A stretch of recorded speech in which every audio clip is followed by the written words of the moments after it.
remerciement ak ci confiance bi nga xam ne suñu kilifa yi toog di suñu coordonnateur ak suñu leader di le procureur Aliou Ndao jox na ko le comité technique le comité des experts informaticiens de F24. bala mu dugg ci processus bi de sécurisation bi nga xam ne moom la ñu sant mooy suñu mission te ça fait plus de 2 mois ni ci liggéey wax dëgg yàlla ba démb ci guddi depuis 2 mois yëpp les experts informaticiens des ingénieurs ñoom yëpp ñu ngi ci kawam. ma bëgg a indi benn loo xam ne jaaxal na réew mi yëpp mooy li xew ci parrainage bi mooy nga yore sa carte nationale d'identité avec des données électorales ce qui veut dire que yaa ngi ci fichier électoral bi ñu dem parrainage ñu ne la nekkuloo ci fichier bi. loolu amul benn informaticien benn expert boo xam ne mën na ko expliquer si ce n'est que soit le conseil constitutionnel n'avait pas de fichier bi muy def le contrôle des parrainages ou bien ce qu'il appelle logiciel bi ñuy accepter les parrainages c'est vraiment autre chose qu'un logiciel qui répond vraiment à la logique informatique loolu mënu nekk. loolu mu bëgg a xamal leen ne les experts informaticiens de la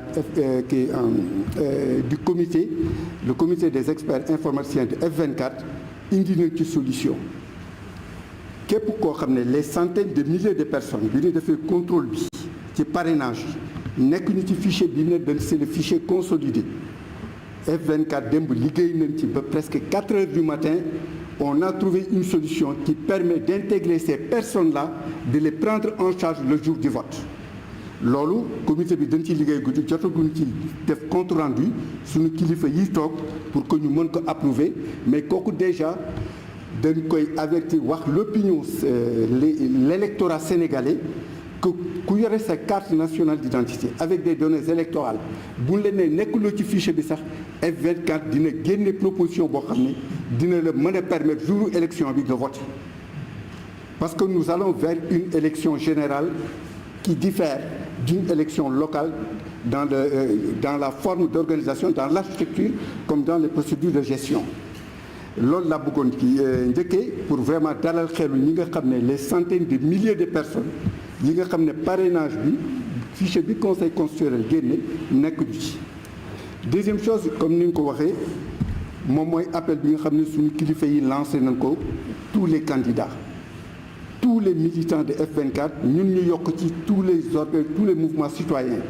de la société civile képp koo xam ne jàmm ak élection yu leer que bu ñu voté ba pare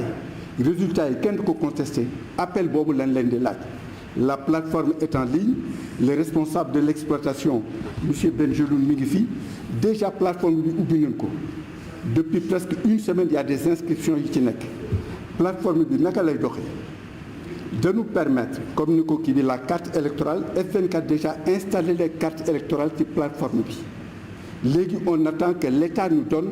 la carte électorale pour la présidentielle de 2024. Les mises à jour vont s'effectuer au maximum en 24 heures ñun li ñu intéressé ce sont les bureaux de vote fu ñu ko implanter ñu mën ko visiter la présence physique de ces bureaux de vote pour mën fa am des représentants. Le logiciel c'est une innovation au niveau mondial parce que toujours da ngeen naan dégg ñu ne dañuy remonter des données uniquement les résultats cette fois-ci le logiciel bi ñu am ça nous permet de remonter les PV. Avant que la remontée qui se fait du bureau de vote vers les préfectures sous-préfectures avant mi def déjà là au niveau de la base de données bi F24 am même les institutions internationales nos partenaires ci élection Union européenne USAID Allemagne mën nañ dugg ci base de données bi imprimer tous les PV yi génn ci bureau de vote comme la presse aussi jour boobu boo leen nekkee en rapport avec suñu kilifa yi vous aurez accès mën na foo leen toog au niveau de vos rédactions am tous les PV en temps réel avant 20 heures de telle sorte que tout contentieux qui pourrait avoir au niveau des commissions départementales représentants yi fay nekkal candidats yi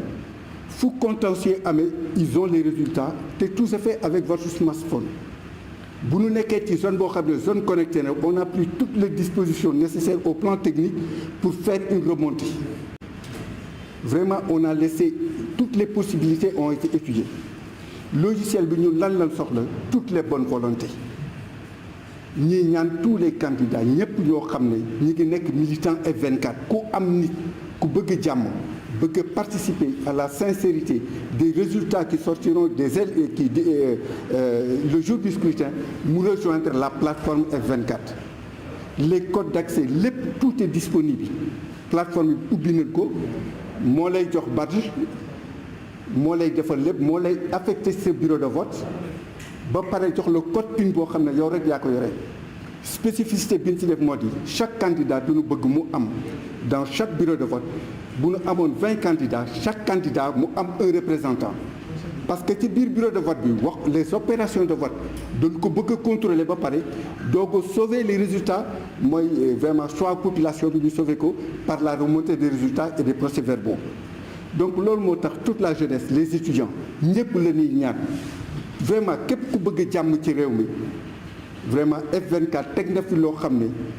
élection yi mën na mucc déjà li ñu doon tiit mooy ñu ñu génne ci fichier bi am nañ solution pour ñu duggaat voter.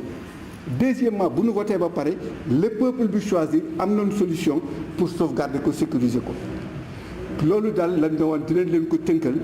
pour wax leen ko que vraiment tout est disponible plateforme bi ngi nekk en ligne boo leen nekkee en kii mën ngeen jot le coordonnateur ou bien nos leaders le procureur Ndaw ou bien monsieur Diogoy ingénieur qui fait partie du comité monsieur Benjeloum le coordonnateur. Képp ku ci bëgg a dugg daal vraiment li ñuy ñaan sénégalais yi mooy les jeunes les étudiants les syndicats les enseignants képp ku bëgg jàmm am ñu ngi lay ñaan nga rejoindre plateforme bi. On voudrait au minimum 150 000 volontaires dans les bureaux de vote. La plateforme a la capacité de gérer plus d'un million de représentants dans les bureaux de vote. Et je vous dis que notre site, notre plateforme est sécurisée et hébergée à l'étranger. Toutes les dispositions techniques nécessaires sécuritaires jël nañ ko loolu daal la ñu amoon ne dina leen ko indil te di leen remercier.